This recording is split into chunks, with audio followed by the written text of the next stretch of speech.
Adolescentes que não tomam remédio. Vamos começar agora mais um episódio do Consultório para Casa. Hoje a gente vai falar sobre adolescentes que têm dificuldade em fazer a adesão do tratamento. Do consultório pra casa, entre risadas e cuidado, Luciane e Sara no compasso da vida.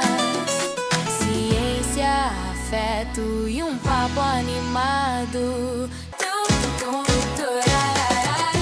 Como ajudar o adolescente a aderir ao tratamento, como lembrar eles da dose que eles têm que tomar, como colocar a importância do tratamento para eles e como auxiliar os adolescentes a começarem a engolir comprimido. Adolescente é um mundo à parte, né, Sara? Eles pensam de maneira diferente, eles agem de maneira diferente e para a gente ter sucesso, para auxiliar no tratamento de alguma doença crônica ou de uma necessidade que eles tenham, a gente tem que entender o que passa na cabeça deles e não só mandar. Tem que sempre lembrar que eles têm que participar do processo do tratamento, certo? Vamos falar um pouco de como é a mente do adolescente, então. Então, o adolescente, ele é imediatista. Tudo do adolescente é muito intenso. Eles querem os resultados rápidos, eles querem viver o agora. Eles não conseguem ainda projetar tanto a questão de risco-benefício, isso por causa do córtex pré-frontal, que ainda está em formação. Quando eles querem participar do tratamento, eles querem um resultado muito rápido. Eles normalmente não aceitam um tratamento de doença crônica, por exemplo, que é um tratamento prolongado. E aí a gente tem que trazer esse adolescente pra gente. Como? Eles podem, por exemplo, participar de algumas decisões sobre esse tratamento. E é super importante a gente colocar isso, colocar as opções, como elas devem ser feitas, o que ele acha melhor, que horário ele acha melhor. Quando ele fizer parte do tratamento, a gente com certeza vai ter mais chance dele aderir aí adequadamente. E aí lembrar que como ele vive o hoje, a gente fica falando pra ele que se ele não fizer isso, ele tem mais chance de ter infarto, que ele tem mais chance para ele. Lá na frente. Isso não vai faz demorar sentido muito. para a cabeça dele. Vai demorar muito para acontecer. Claro que a gente tem que falar, mas não vai ser isso que ele vai fixar. Então a gente também acho que tem que fixar muitos benefícios pro agora. Então, por exemplo, uma rinite que ele não controla, se ele controlar, vai permitir que ele faça atividade física melhor, que ele durma melhor, que ele não tenha tanto sono na sala de aula, que ele não fique tão confuso na hora de fazer a prova. Então a gente tem que pontuar o que vai melhorar agora e, claro, falar do que pode acontecer lá na frente, mas lembrar que ele vai focar no hoje, né? Se a gente não tiver o adolescente no nosso lado para um tratamento, ou um tratamento pontual, ou um tratamento de doença crônica, isso não vai acontecer. É muito diferente de uma criança pequenininha que a mãe fala, olha, tem que tomar o remédio agora, a criança toma e pronto. Então o adolescente, ele realmente tem que estar do nosso lado. E aí eu acho legal a gente falar sobre macro decisões e micro decisões. Por exemplo, a gente não vai botar em jogo o fato de que ele precisa de um tratamento. Isso não está em discussão. O que está em discussão, por exemplo, é de repente se ele prefere, se existe essa possibilidade, a forma líquida ou em comprimido. Se ele prefere tomar essa medicação, se for possível, de manhã, à tarde ou à noite. Se ele prefere colocar no despertador no celular dele ali para ele tomar sozinho, ou se ele prefere que a mãe ainda faça esse trâmite, a gente também não pode soltar o adolescente para tomar medicação sozinha, porque não vai dar certo. Ou eles tomam mais de uma vez, eles esquecem, eles falam que tomaram e não tomaram. Então precisa de uma supervisão ainda de um adulto responsável para esse tratamento acontecer. E eu vejo muito isso, inclusive em crianças menores, que nem são adolescentes ainda, né? Às vezes os pais culpam a criança de 9 anos porque não toma remédio todo dia, né? Então, assim, adolescente tem essa questão, a maturidade, embora eles sejam grandes, às vezes eles não são muito maduros. Então, tem que ter supervisão, não pode deixar por conta deles. Eu sei que é corrido dia a dia, mas você precisa estar lá, precisa lembrar, precisa ver se ele está realmente tomando a medicação. E aí, um fator importante também dessa decisão do tratamento se existem várias possibilidades, eu tenho que primeiro entender qual o sintoma que está ali incomodando mais o adolescente, e aí eu vou dar as melhores opções e junto com ele decidir. Então, por exemplo, na rinite, eu posso usar a medicação via oral se de repente ele não gostar de usar a medicação no nariz. Só que, claro, a medicação via oral, o antialérgico, ele vai aliviar um sintoma específico. E a do nariz alivia mais outro. Então, eu preciso entender o que está em jogo ali e colocar tudo isso para ele e chegar numa discussão. Mas ele precisa fazer parte dessa discussão. O que é importante de falar também, aqui assim, quando eu atendo, né, adolescentes, então eles chegam com uma queixa, às vezes não de doença crônica até. Eles chegam com uma queixa e o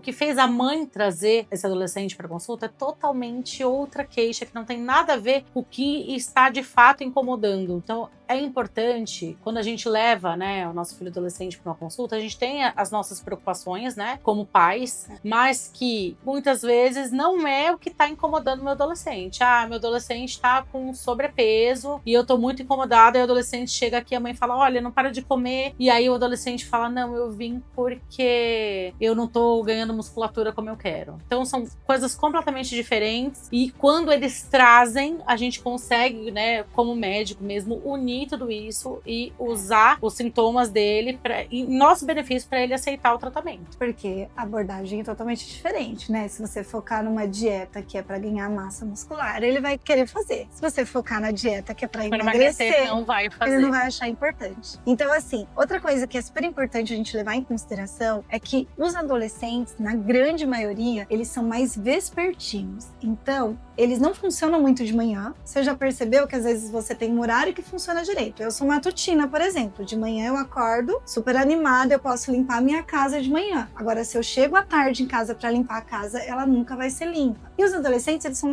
ao contrário. De manhã eles não funcionam muito. Eles começam a ter um pico de energia ali à tarde e à noite eles estão ali focados, né? E gostam de dormir tarde. Então a gente também tem que tentar colocar as medicações no horário que ele vai estar mais disposto a fazer. Não adianta eu falar para ele fazer o remédio todo dia de manhã, se de manhã ele nem lembra direito de escovar o dente. Ele acorda, né? de super mau humor. Vai meio dormindo pra escola. Aquela coisa que tá no carro dormindo, no ônibus dormindo. Tem que acordar o adolescente para descer no lugar certo. Então isso é né? super importante. E também lembrar que mesmo essas medicações colocadas nos horários preferenciais deles, quando é possível, tem que ser sob supervisão. Até que você garanta que essa adolescente realmente está fazendo o tratamento certinho e pensando muito em anticoncepcional. As mães precisam olhar se aquela menina tá fazendo o uso da pílula anticoncepcional de forma certa, tá? E considerar esse uso também, né?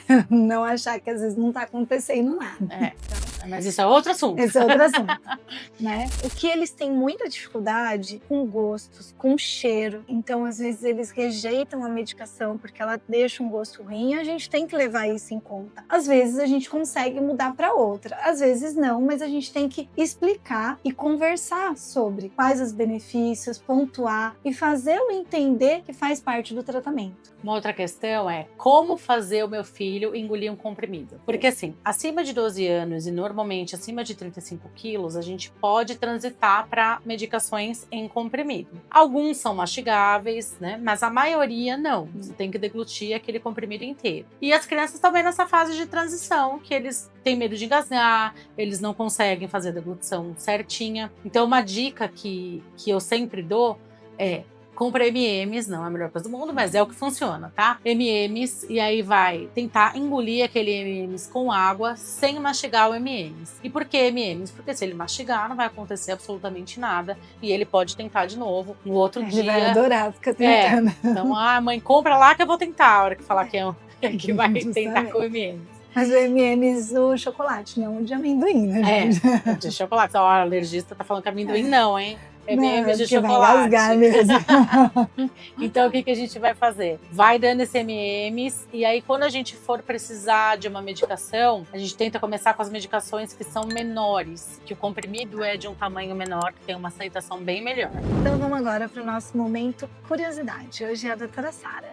Eu tenho uma adolescente que faz uso de medicação contínua subcutânea injetável todos os dias há 3 anos. Ela toma hormônio de crescimento. E assim, de pequenininha eu achei que ia ter muita dificuldade em administrar a medicação e foi super tranquilo. E agora a gente passou por um processo onde ela aspira a medicação e tem dia que ela vai bonitinha, pega na geladeira, aspira, se aplica, lindinho.